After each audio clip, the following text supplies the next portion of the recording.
Si el hombre muere, ¿volverá a vivir?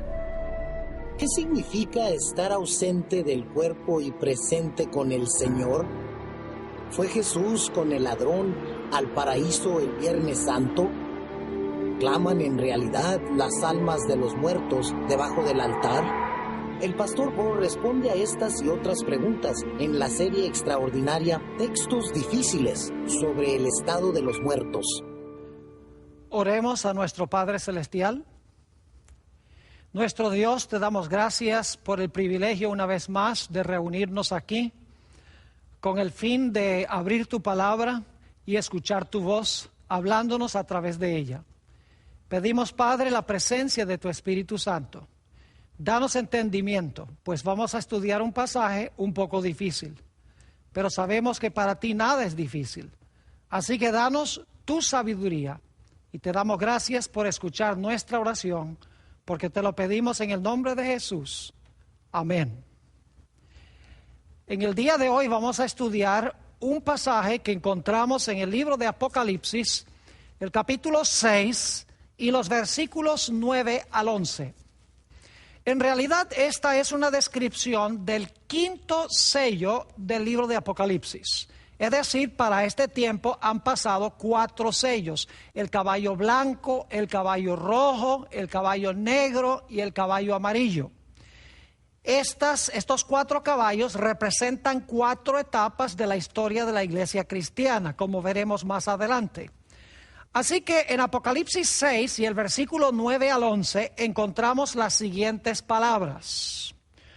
Cuando abrió el quinto sello, vi bajo el altar las almas de los que habían sido muertos por causa de la palabra de Dios y por el testimonio que tenían.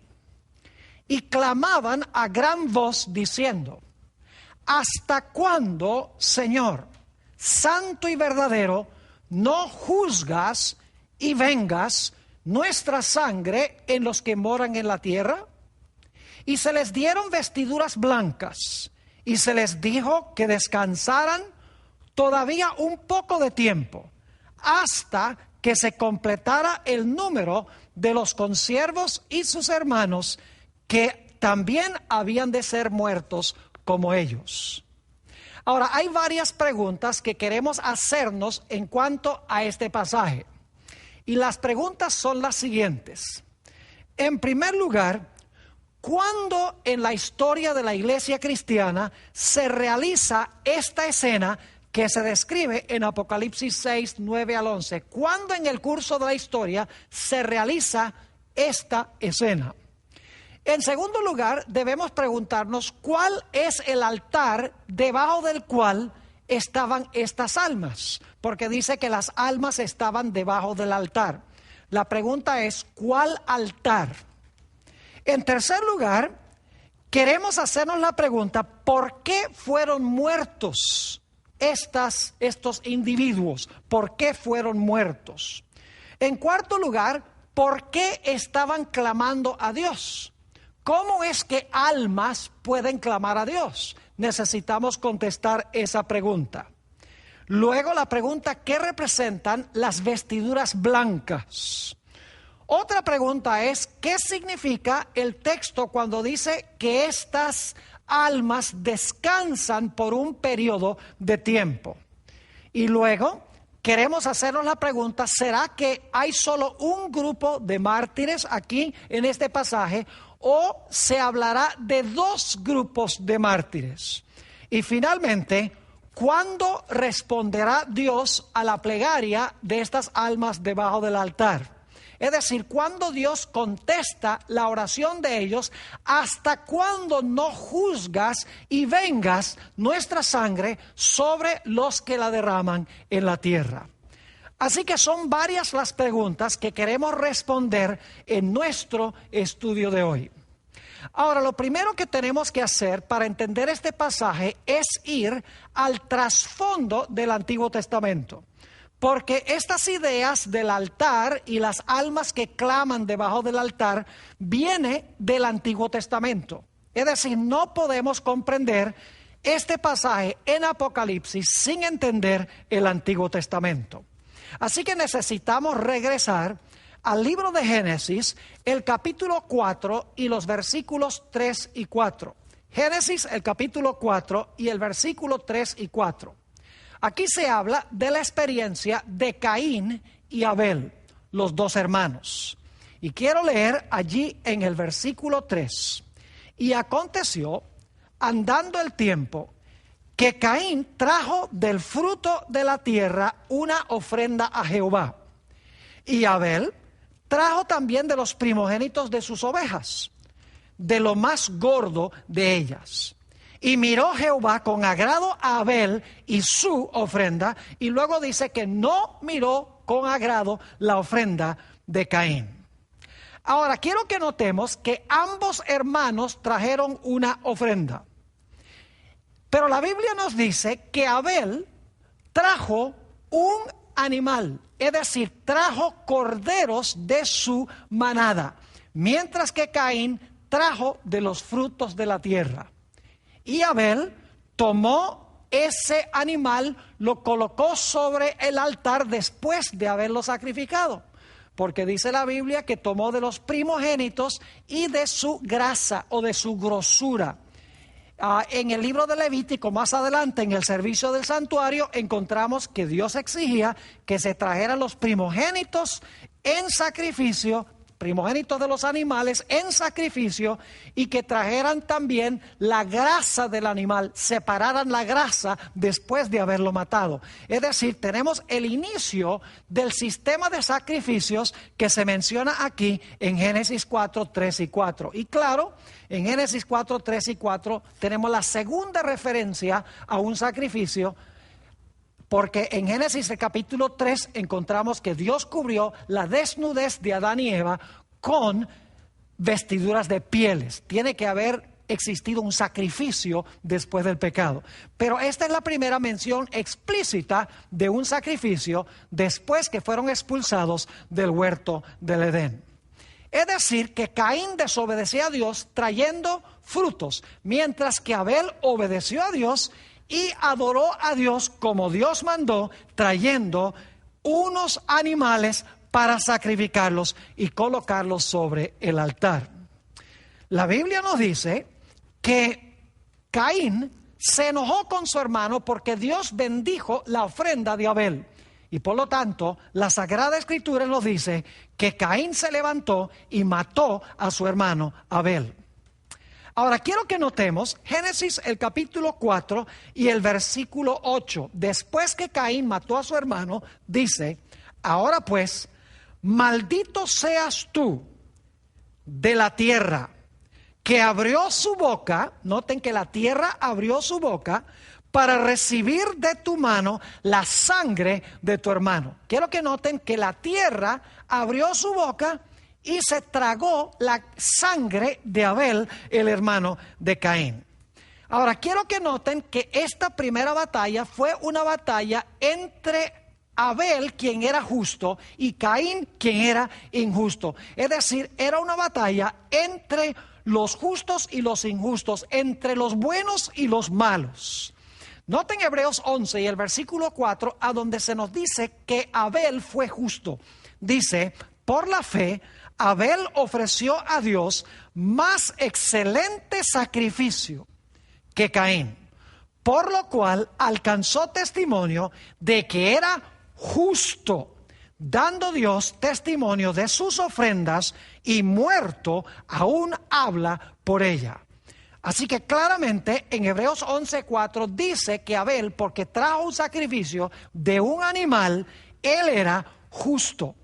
Pero la Biblia nos dice, por el otro lado, que Caín era inicuo o era maligno. Noten Primera de Juan, el capítulo 3 y el versículo 12. Primera de Juan 3, 12. Dice allí: no como Caín, que era del maligno y mató a su hermano. ¿Y por qué causa le mató?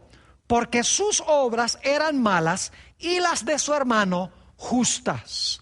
Es decir, tenemos dos grupos representados en Caín y Abel. tenemos a los justos representados por Abel y tenemos a los impíos representados por Caín. Y la Biblia nos dice que Caín, el inicuo, el impío, se levantó y mató al justo, mató a Abel, quien era santo. Es decir, parecía que el impío ganó y el justo perdió en la batalla. Es decir, se había cometido una terrible injusticia, porque el que era justo murió, mientras que el que era injusto vivió. Era necesario, por lo tanto, rectificar esta gran injusticia que se había cometido. Era necesario, en otras palabras, vengar la sangre de Abel. En Génesis el capítulo 4 y el versículo 10 encontramos una declaración muy importante para entender el quinto sello con que empezamos nuestro estudio. Dice en Génesis 4:10, y él le dijo, y aquí está hablando Dios, ¿qué has hecho? La voz de la sangre de tu hermano clama a mí desde la tierra. Fíjense que aquí lo que clama es la sangre de Abel. Y la sangre de Abel clama desde la tierra. ¿Y qué es lo que está clamando figurativamente la sangre de Abel? No está clamando literalmente, sino simbólicamente, figurativamente. La sangre que fue derramada en la tierra está clamando para que se le haga justicia, porque Abel, el obediente, el que adoró a Dios como Dios dijo, murió, mientras que el inicuo, el impío, vivió. La sangre está clamando por justicia cuando la sangre fue derramada en la tierra. Ahora necesitamos ir a otro lugar en el Antiguo Testamento donde conseguimos un trasfondo adicional de este pasaje que encontramos en Apocalipsis el capítulo 6. Me refiero específicamente a el altar del cual se habla en el quinto sello. La pregunta clave es, ¿cuál altar es aquel de donde las almas de los degollados están clamando a Dios? Bueno, permítanme decirles que en el santuario hebreo había dos altares. Había en primer lugar el altar del sacrificio que quedaba en el atrio o en el patio del santuario, y luego estaba el altar de incienso que se encontraba en el lugar santo del santuario. Ahora la pregunta clave es, ¿cuál de estos altares es el lugar de donde claman las almas de los que fueron degollados por la palabra de Dios y por el testimonio de Jesús que ellos tenían? ¿Será el altar en el atrio o será el altar de incienso en el lugar santo del santuario? En realidad, la Sagrada Escritura nos da la respuesta a esta pregunta. Quiero que vayamos al libro del Levítico, el capítulo 4 y el versículo 7. Levítico, el capítulo 4 y el versículo 7, nos habla de lo que se hacía con la sangre cuando se sacrificaba el animal. El excedente de sangre que había se derramaba en cierto lugar. Dice allí lo siguiente, Levítico 4, 7. Y el sacerdote pondrá de esta sangre sobre los cuernos del altar, del altar de incienso aromático que está en el tabernáculo de reunión delante de Jehová. Y luego dice, y echará el resto de la sangre del becerro, escuchen bien, al pie del altar del holocausto o el altar del sacrificio que está a la puerta del tabernáculo de reunión.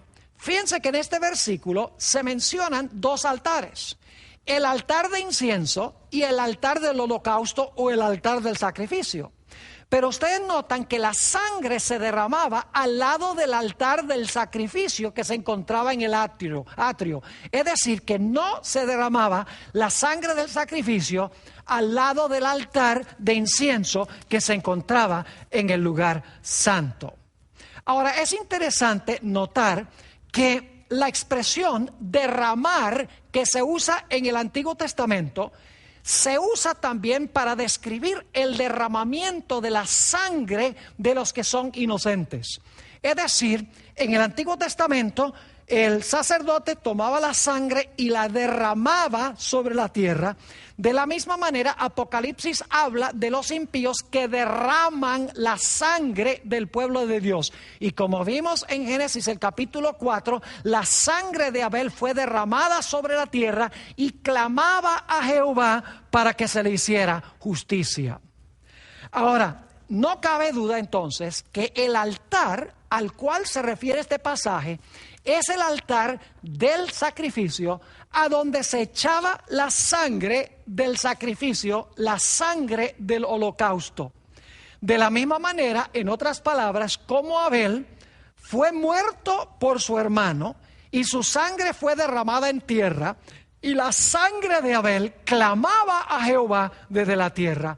De la misma manera, estos mártires, su sangre fue derramada en tierra, sangre inocente, dicho sea de paso, y esa sangre clama a Dios para que se les haga justicia. Ahora necesitamos ir a otros pasajes del Antiguo Testamento que explican qué es lo que significa que las almas están clamando a Jehová. Ya hemos visto en la historia de Caín y Abel que es la sangre de Abel que fue echada en tierra la que clama a Jehová. Ahora vamos a notar varios textos del Antiguo Testamento a donde se usan intercambiablemente la palabra sangre, que es la vida, y la palabra alma. Es decir, hemos estudiado anteriormente que la palabra hebrea nefesh, que se traduce a veces alma en el Antiguo Testamento, también se traduce vida o a veces se traduce también persona. Ahora queremos notar Levítico el capítulo 17 y el versículo 11, a donde se usan intercambiablemente las ideas de la sangre y la vida o el alma, el nefesh, porque el nefesh es la persona que vive, la persona que tiene su sangre fluyendo por sus venas. Levítico el capítulo 17 y el versículo 11 dice lo siguiente: porque la vida, esa es la palabra nefesh, que se traduce muchas veces en el Antiguo Testamento con la palabra alma, es decir, la vida es el alma de la persona. Dice, porque la vida o el alma de la carne en la sangre está. Fíjese entonces que el alma está en la sangre de la persona, porque la sangre cuando circula imparte al cuerpo humano vida.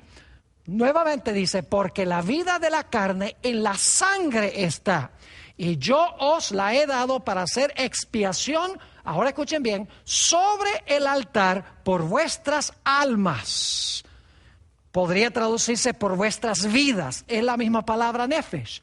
Y la misma sangre hará expiación de la persona. Esa palabra persona también es nefesh. Es decir, en este versículo se traduce la palabra nefesh de tres formas. Se traduce vida, se traduce alma y se traduce persona. Ahora notemos también Deuteronomio el capítulo 12 y el versículo 23. Deuteronomio el capítulo 12 y el versículo 23. Es semejante al que acabamos de leer. Dice allí, solamente que te mantengas firme en no comer sangre, porque la sangre es la vida. La palabra vida allí es nefesh, que se traduce muy a menudo en el Antiguo Testamento con la palabra alma. Se podría decir en otras palabras, la sangre es el alma. Y no comerás la vida o no comerás el alma juntamente con su carne. Es decir, que la vida de la persona, el nefesh de la persona es su sangre. Por eso es que la Biblia dice que la sangre de Abel, que podría decirse que era el alma de Abel, estaba clamando a Dios para que se le hiciera justicia. No es que Abel estaba vivo como una alma desencarnada y esa alma invisible, fantasmal, está clamando a Dios. No, sencillamente se está diciendo figurativamente que la sangre de Abel, que es su alma o su vida, está clamando a Dios figurativamente, pidiendo y rogando que Dios le haga justicia. Ahora, hemos notado entonces dos trasfondos del Antiguo Testamento. El primer trasfondo se encuentra en la historia de Caín y Abel. la sangre de Abel fue echada en tierra. Y esa sangre, que es el alma o la vida de la persona, clamaba a Dios para que se le hiciera justicia. Hemos visto también que el altar a donde se mencionan estas almas de Apocalipsis 6 es el altar del sacrificio. Y cuando se sacrificaba el animal que simbolizaba a Jesús, quien tenía sangre pura, inocente, sin mancha de pecado, cuando se sacrificaba ese animal, la sangre se derramaba al lado del altar del sacrificio, allí en el santuario. Ahora escuchen bien. Muchas personas creen que este pasaje de Apocalipsis 6 está hablando de almas de personas justas que vivieron en la tierra y cuando se murieron su alma salió volando al cielo y están allá debajo del altar de incienso y están clamando las almas a Dios: ¿hasta cuándo no vas a hacer justicia? Mis queridos amigos y hermanos, yo quiero decirles algo. Si el altar del cual habla Apocalipsis 6 es el altar del sacrificio, entonces no están esas almas en el cielo, sino que esas almas están en la tierra. Porque el atrio representaba la tierra. Allí quedaba el altar a donde se colocaban los animales que habían sido sacrificados, como Jesús fue colocado sobre la cruz del Calvario. Es decir, que esas almas de Apocalipsis 6 no están en el cielo bajo el altar clamando a Dios, sino que figurativamente están esas almas o esas vidas, esa sangre en la tierra clamando a Dios para que de alguna manera se les haga justicia. Ahora, yo quiero decirles que la historia de Caín y Abel es ilustrativa, es simbólica de dos periodos de persecución que existen y existirán en la historia de la iglesia cristiana. Es decir, que Caín y Abel, dos individuos, representan en realidad dos grupos que iban a existir en la historia de la iglesia. Un grupo de justos y un grupo de injustos. Ahora, hablemos de la primera etapa de persecución que se ilustra con la historia de Caín y Abel en la historia de la iglesia cristiana. Queremos ir a Daniel, el capítulo 7, por unos momentos, y solo tengo tiempo para repasar muy brevemente esta historia que encontramos en Daniel, el capítulo 7. Allí, Dios le mostró a Daniel una visión de 4 bestias. Y rápidamente les voy a decir qué representan las bestias. El león representaba a Babilonia. El oso representaba a Medo-Persia. El leopardo representaba a Grecia. El dragón espantoso y terrible representaba a Roma. Pero luego dice la Biblia que de la cabeza de ese dragón, de la 4ª bestia, se levantaron 10 cuernos que representan las 10 divisiones del Imperio Romano que estaban completas en el año 476. Y luego entonces dice que en medio de los 10, en Europa Occidental, en medio de los reinos que vinieron de la fragmentación del Imperio Romano, se levantó un cuerno pequeño que iba a gobernar por un largo periodo de tiempo e iba a perseguir a los hijos de Dios. Y mis queridos hermanos y amigos, vamos a encontrar que ese poder representado por el cuerno pequeño representa la iglesia romana que se levantó después que cayó el Imperio Romano entre las 10 divisiones de ese imperio. Notemos Daniel, el capítulo 7 y el versículo 21, a donde se describe la persecución que desencadenó o desenlazó este cuerno pequeño contra los santos de Dios, como Caín había perseguido y matado a Abel, su hermano. Dice en Daniel 7 y el versículo 21 lo siguiente: y veía yo que este cuerno hacía guerra contra los santos y los vencía. Fíjense entonces que el cuerno pequeño en realidad es el símbolo de una iglesia, de la iglesia romana, que persiguió a los santos de Dios como Caín persiguió a Abel. Los hijos de Dios eran obedientes como Abel, adoraban a Dios como Dios mandaba como Abel. Mientras que esa iglesia es representada por Caín, que había apostatado en su adoración a Dios y estaba desobedeciendo la palabra de Dios. Ahora, ¿por cuánto tiempo iba a perseguir a los santos ese cuerno pequeño o esa iglesia? En Daniel 7:25 se amplía el periodo de tiempo. Dice, hablando de ese cuerno pequeño, y hablará palabras contra el Altísimo. Y ahora escuchen, y a los santos del Altísimo quebrantará. Ahí está la persecución. A los santos del Altísimo quebrantará. Y pensará en cambiar los tiempos y la ley. Y serán entregados en su mano. Fíjense que en realidad los santos iban a ser perseguidos e iban a ser entregados en las manos de este cuerno pequeño. Al cuerno pequeño le iba a ir bien. Así que dice, pensará en cambiar los tiempos y la ley, y serán entregados en su mano hasta tiempos y la mitad de un tiempo. Ese periodo de tiempos y la mitad de un tiempo es un periodo que se compone de 1260 días, pero las profecías días representan años. Ahora quiero que noten que la palabra tiempo representa un año. Tiempos, cuando no lleva un calificativo numeral, cuando no dice 3, 4, 5 tiempos, cuando sencillamente dice tiempos, en el modo de pensar hebreo, sobre el cual se basa también el Nuevo Testamento, significa 2 tiempos. Y luego medio tiempo significa medio año. Es decir, tiempo 1 año, tiempos 2 años y medio tiempo medio año. Es decir, que este cuerno pequeño iba a gobernar 3 años y medio, pero en las profecías el año tiene 360 días.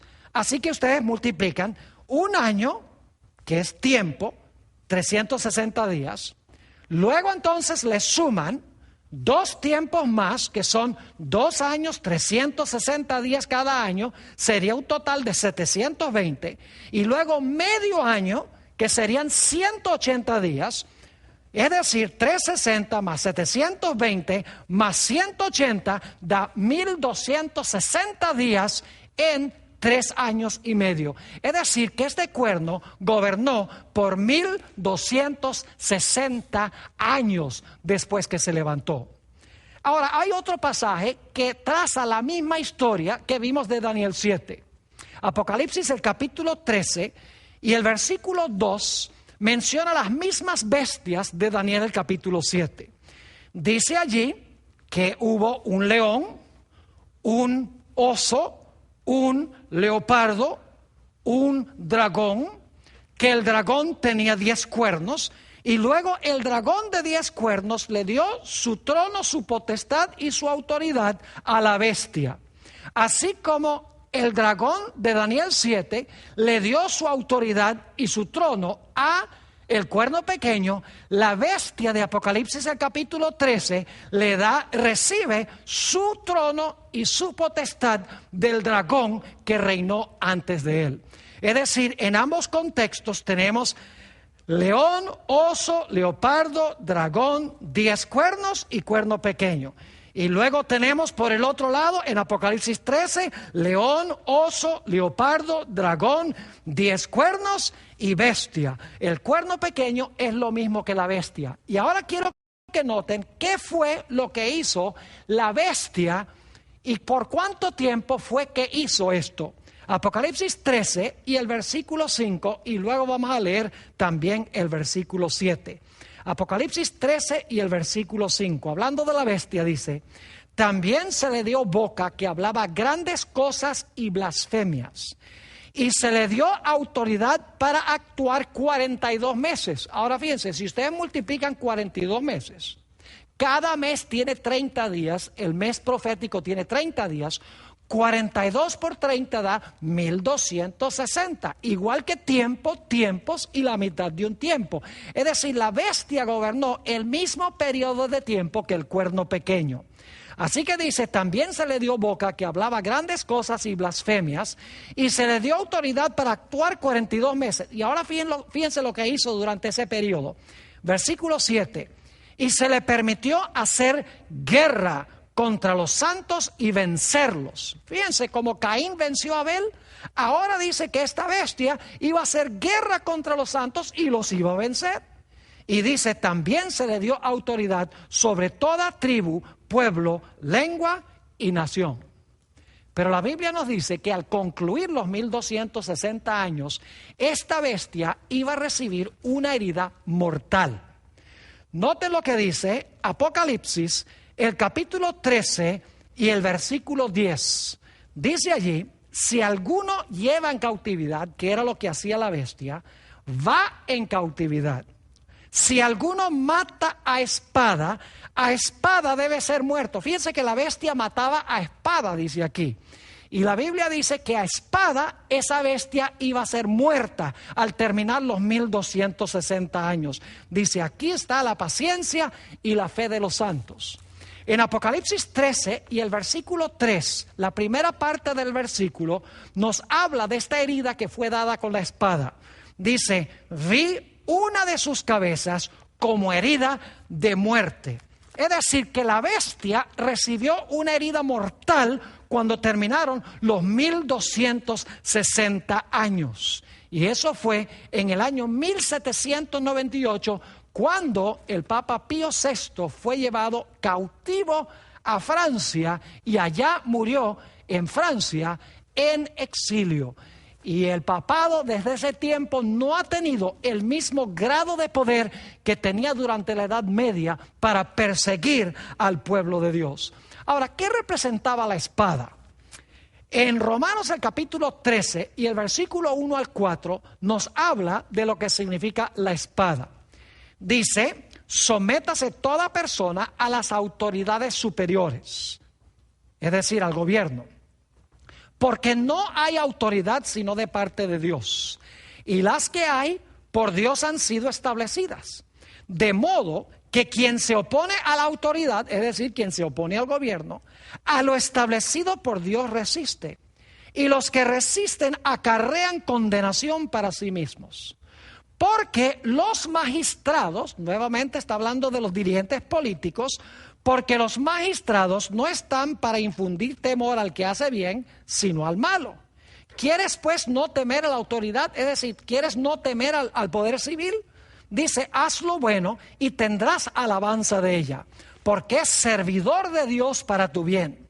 Pero si haces lo malo, ahora escuchen, si haces lo malo, teme, porque no en vano, ahora viene la parte clave, porque no en vano lleva la espada, pues es servidor de Dios, vengador para castigar al que hace lo malo.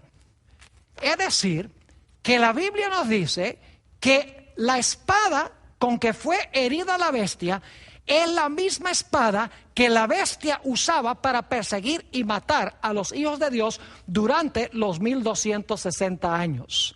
Ahora, la espada, como hemos visto, representa el poder civil. Y si ustedes miran la historia de la iglesia romana, se van a dar cuenta que la iglesia romana se unió con el Estado, usó al poder civil para matar, para perseguir y ultrajar al pueblo de Dios. Es decir, que esta bestia, durante 1260 años, iba a tener éxito en hacer lo mismo que hizo Caín con Abel. Iba a vencer a los santos. Y en Apocalipsis 6 dice que los santos iban a clamar sus vidas, su sangre, que se presenta como el alma, iba a clamar a Dios, pidiendo que Dios hiciera justicia por lo que había hecho la bestia durante este periodo. Ahora, en Apocalipsis se presenta este periodo de persecución desde otra perspectiva en la serie de las 7 iglesias en Apocalipsis 1 al 3. Solamente puedo decirles que las 7 iglesias representan 7 etapas de la historia de la iglesia, desde los 10 apostólicos hasta el tiempo del fin. La primera iglesia, Éfeso, representa la iglesia apostólica. La segunda iglesia, Esmirna, representa la iglesia que fue perseguida por los emperadores romanos.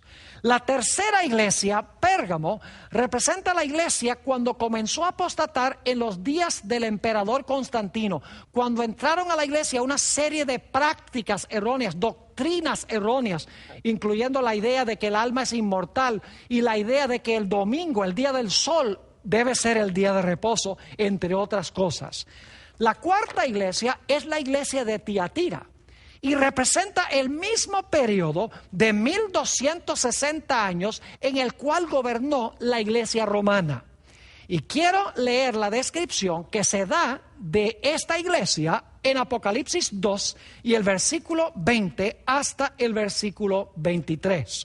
Recuerden que para este tiempo ha pasado la iglesia apostólica, ha pasado la iglesia perseguida por los emperadores, ha pasado la iglesia cuando entró la apostasía en los días de Constantino, y ahora estamos en el tiempo de la bestia o del cuerno pequeño, la iglesia de Tiatira. Y fíjense lo que dice: pero tengo unas pocas cosas contra ti, que toleras esa mujer Jezabel. Muy importante eso.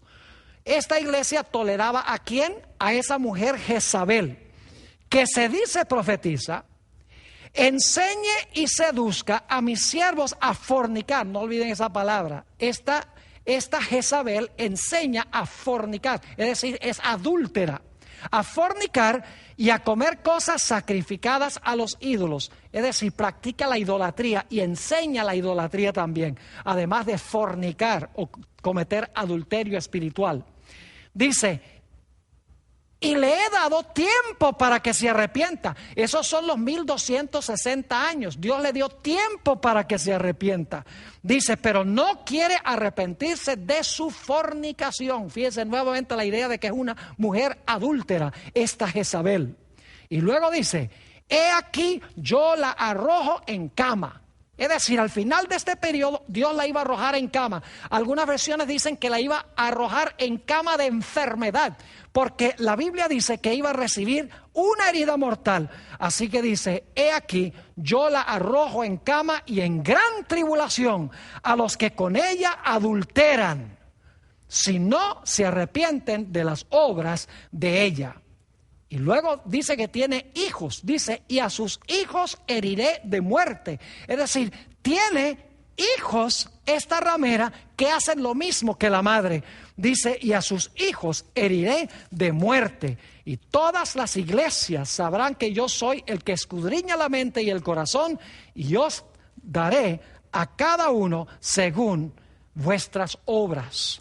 Ahora, para entender esta Jezabel necesitamos regresar al Antiguo Testamento, porque este simbolismo de la cuarta iglesia viene de la Jezabel del Antiguo Testamento.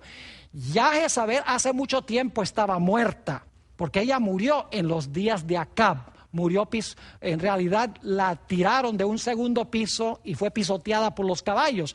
Así que esta Jezabel es una Jezabel simbólica. La fornicación es simbólica, no es una fornicación literal. La herida mortal es una herida simbólica de muerte que recibe este sistema llamado Jezabel.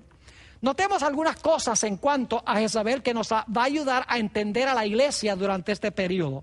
Dice en 2 de Reyes 9:22, cuando vio Joram a Jehú, dijo, ¿hay paz, Jehú? Y él respondió, ¿qué paz? Con las fornicaciones de Jezabel, tu madre, y sus muchas hechicerías. Fíjense que era una fornicaria en el Antiguo Testamento. Estaba fornicando o adulterando con el rey de Israel en un matrimonio ilícito. Como en Apocalipsis, la ramera se entremezcla con los reyes de la tierra en una relación ilegítima. En 1 de Reyes 18:4 se dice también que esta mujer era una asesina. Dice, porque cuando Jezabel destruía a los profetas de Jehová, Abdías tomó a 100 profetas y los escondió de 50 en 50 en cuevas y los sustentó con pan y con agua. Así que así, fíjense, Jezabel era hechicera, estaba fornicando con el poder político, estaba fornicando con el rey. Dios dice que destruía Jezabel a los justos, a los profetas de Jehová.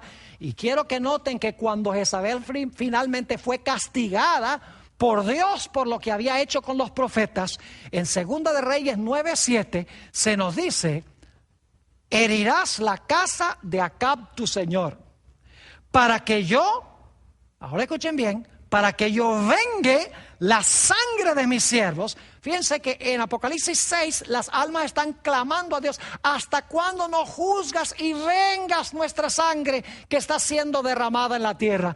Aquí dice que Jezabel derramaba la sangre de los profetas de Dios, y dice que finalmente llegó el momento de castigar a Jezabel, a esa Jezabel literal y espiritual en la era cristiana.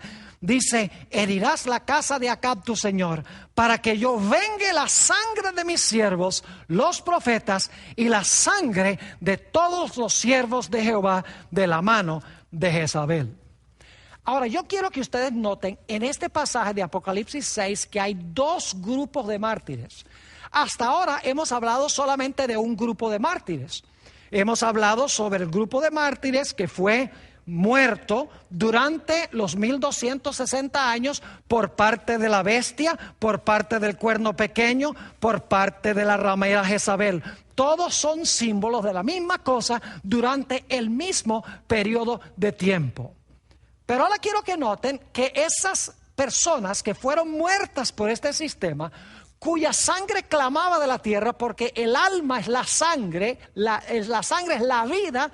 Alma y vida significan lo mismo según hemos estudiado. Estaban clamando a Dios, y luego Dios les dijo algo a este primer grupo de mártires. Apocalipsis 6 y el versículo 11. Y se les dieron vestiduras blancas. Dentro de unos momentos vamos a hablar qué son esas vestiduras blancas. Se les dieron vestiduras blancas. Y se les dijo que descansasen todavía un poco de tiempo. Es decir, el primer grupo de mártires, Dios le dice: aquí tienen sus vestiduras blancas, ahora ustedes descansen. ¿Descansen hasta cuándo? Dice: hasta que se completara el número de sus consiervos y sus hermanos, que también habían de ser muertos como ellos. Es decir, hay dos grupos de mártires. El primer grupo muere durante los 1260 años y claman a Dios, la sangre clama a Dios por justicia, y Dios les dice: tranquilos, ustedes tienen sus vestiduras blancas, reposen o descansen hasta que el segundo grupo de mártires se complete, hasta que muera el segundo grupo de mártires, y entonces voy a vengar la sangre de ustedes y voy a recompensar a los que han derramado su sangre en la tierra. Ahora, ¿qué significa eso? Que se les dijo que descansaran todavía un poco de tiempo. Mis queridos hermanos, la palabra descanso sencillamente significa el periodo interino de la muerte. Es decir, iban a descansar en el sepulcro durante este periodo hasta que se completara el número de los mártires. Noten Apocalipsis 14 y el versículo 13, a donde se usa la misma palabra reposar. Claramente se conecta con el periodo interino de la muerte. Dice: oí una voz que desde el cielo me decía: escribe, bienaventurados de aquí en adelante los que mueren en el Señor. Fíjense, los que mueren en el Señor. Sí, dice el Espíritu, descansarán de sus trabajos, porque sus obras con ellos siguen. Es decir, descansar significa estar en el sepulcro durante el periodo interino de la muerte. Jesús dijo: nuestro amigo Lázaro duerme. Dios le dice entonces a estos mártires: yo sé que ustedes murieron injustamente, yo sé que su sangre fue derramada por los injustos, y yo sé que la sangre de ustedes clama por justicia, pero no se preocupen, ustedes tienen ya sus vestiduras blancas aseguradas. Y yo voy a juzgar y a vengar la sangre de ustedes algún día, pero primero tiene que completarse el número de los mártires. Va a haber un segundo grupo de mártires. Ahora, ¿qué significa esto? Bueno, necesitamos volver a Apocalipsis 13 para ver cuándo será este momento en que se va a matar el segundo grupo de mártires. Escuchen bien, esto va a suceder en el futuro, según la Biblia, cuando la bestia que persiguió, cuando el cuerno pequeño que persiguió, cuando la ramera que persiguió durante los 1260 años, se le sane su herida mortal, va a perseguir de nuevo. Ahora, noten lo que dice Apocalipsis 13 y el versículo 3, la segunda parte del versículo que no leí cuando leí Apocalipsis 13 y el versículo 3 la primera vez. Dice en el versículo 3 de Apocalipsis 13: hablando de la bestia, que es lo mismo que el cuerno pequeño, lo mismo que la ramera Jezabel, dice: pero su herida mortal fue sanada y se maravilló toda la tierra en pos de la bestia.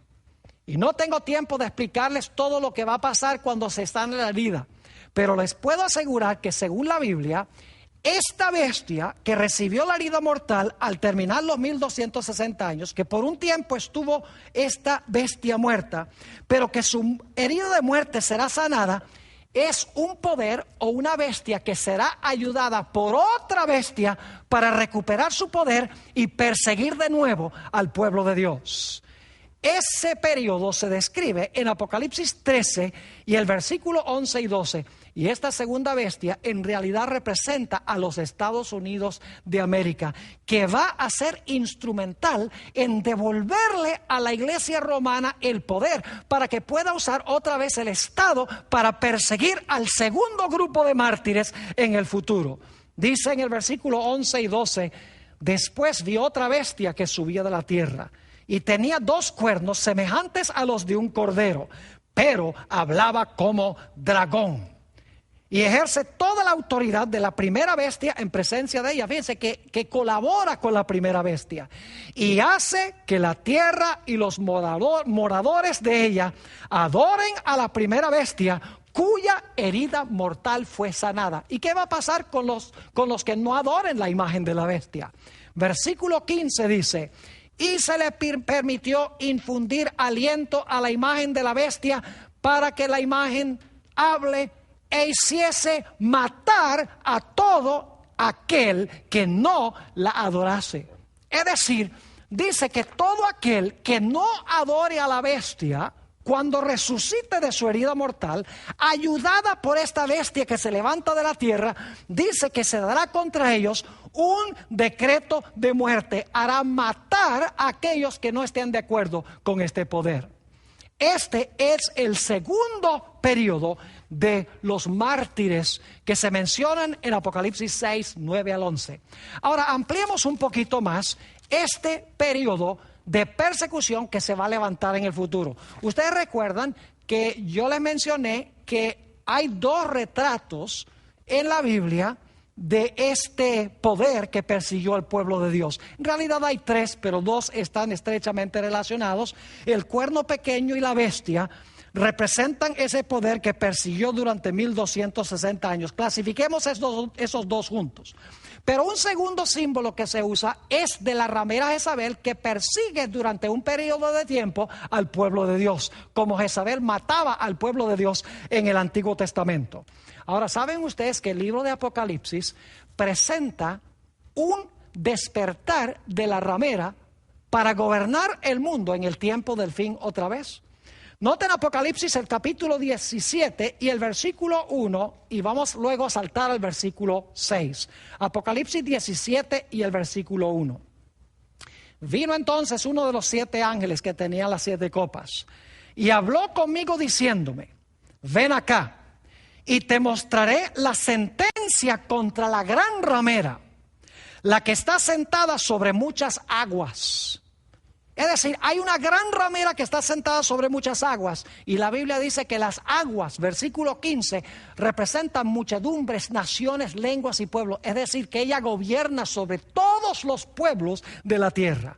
Y vamos a saltar al versículo 6 para que ustedes vean que cuando esta mujer resucite de su cama de muerte, como vimos en Apocalipsis el capítulo 2, nuevamente va a derramar la sangre de los hijos de Dios. Esta será la segunda etapa de los mártires. Dice: vi a la mujer ebria de la sangre de los santos y de la sangre de los mártires de Jesús.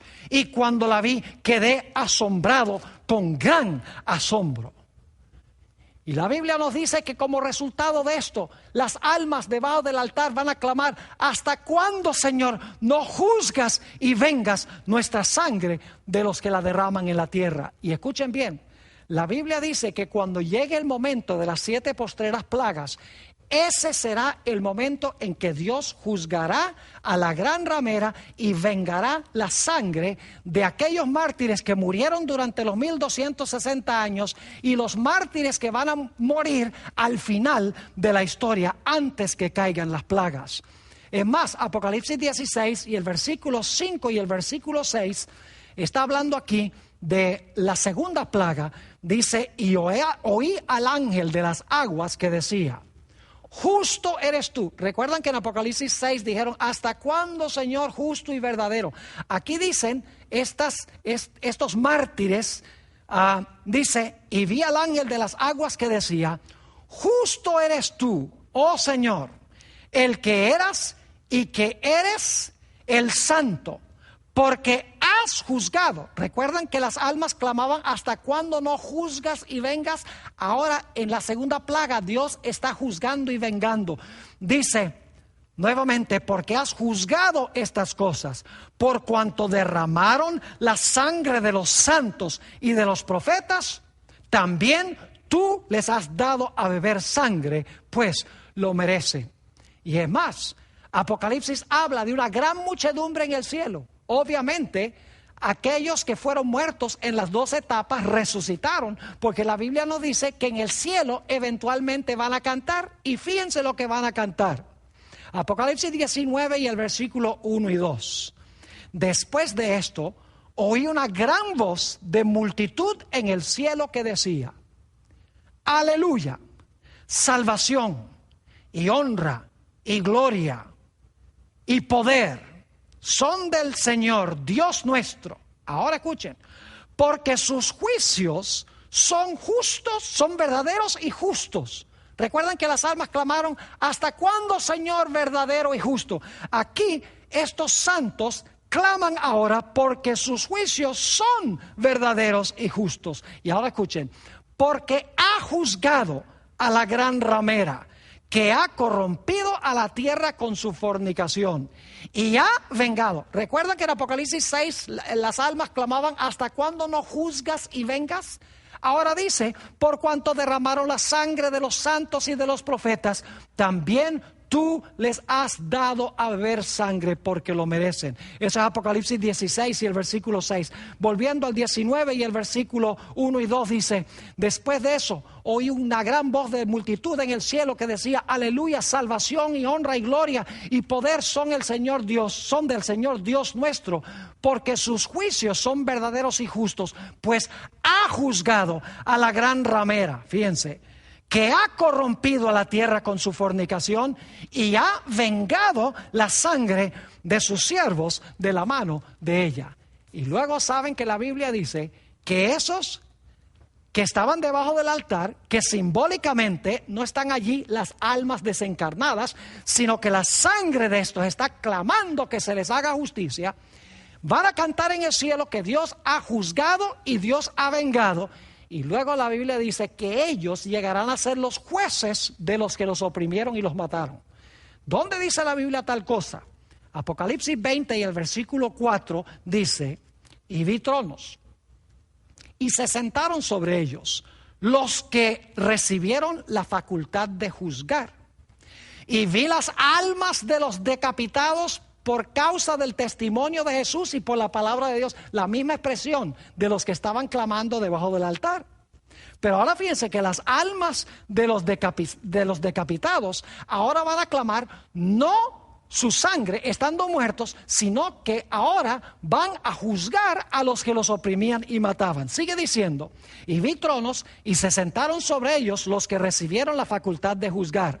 Y vi las almas de los decapitados por causa del testimonio de Jesús y por la palabra de Dios, los que no habían adorado a la bestia ni a su imagen y que no recibieron la marca en sus frentes ni en sus manos, dice, y vivieron y reinaron con Cristo 1000 años. Fíjense que ya no van a estar muertos, sino que van a estar vivos, van a reinar con Jesús 1000 años. Y se les va a dar, según la Biblia, durante esos 1000 años, la facultad de juzgar. Ahora, quiero que noten, para terminar nuestro tema, que estos mártires, tanto los que murieron durante los 1260 años, como los que morirán al final de la historia, antes que caigan las plagas, la Biblia nos dice que Dios les da vestiduras blancas. Ahora escuchen bien, eso no significa que Dios le da a un alma desencarnada, a un fantasma, una vestidura blanca para ponerse. Esto es lenguaje figurativo. Es decir, cuando Dios abre los libros, y esto lo hemos estudiado antes, cuando Dios abre los libros y examina sus casos y ve que ellos eran justos y que los que los mataron eran injustos, entonces Dios va a reversar el juicio que se hizo en la tierra y va a decir: estos merecen la salvación porque estos tenían la justicia de Cristo Jesús. Es decir, se les garantizan sus vestiduras blancas en el juicio, examinando sus casos, y luego entonces Dios dice: descansen ustedes un tiempo hasta que se complete el grupo de los mártires, y entonces yo voy a juzgar y a vengar la sangre de ustedes sobre la ramera en las plagas, y cuando yo venga, ustedes van a cantar su victoria en el cielo, y entonces por 1000 años se van a sentar a juzgar a los que los oprimieron. Eso es lo que está enseñando este pasaje. Ahora permítame darles un ejemplo. El Señor Jesucristo una vez dio una parábola de una fiesta de bodas, a donde el dueño de la fiesta de bodas repartió mantos antes de la fiesta, para que los huéspedes llegaran en el manto especial que él había provisto. Y la Biblia nos dice que todos llegaron allí con sus mantos, pero llegó un hombre con vestimenta común que no se puso el manto. Y por lo tanto la Biblia dice que cuando el esposo vio a este hombre que no tenía el vestido de bodas, no tenía el manto de bodas, lo mandó a sacar y a echar donde es el lloro y el crujir de dientes. Ahora, mis apreciados amigos, tenemos que admitir que al cielo no se va a meter nadie así que luego Jesús diga: pero tú no debes estar en el cielo. Claro que no. Todos los que van al cielo van allá y están preparados, y es justo que estén allá. Esta escena de Mateo 22 lo que está diciendo es que antes que Jesús venga, Él va a examinar los casos de cada una de las personas. Y Jesús va a reversar las decisiones de los tribunales terrenales. Aquellos que fueron muertos injustamente recibirán la salvación, y aquellas personas que participaron en oprimirlos y en martirizarlos sufrirán las consecuencias. Ahora, mis apreciados amigos, entonces este pasaje no tiene nada que ver con almas desencarnadas que están debajo de un altar en el cielo clamándole a Jehová. Sencillamente significa que la sangre de los hijos de Dios clama por justicia, y gloria al Señor que la Biblia nos dice que viene el tiempo en que Dios va a juzgar y Dios va a vengar la sangre de todos sus hijos que fueron muertos por ser fieles a Dios. Ojalá nosotros escojamos estar entre estos grupos.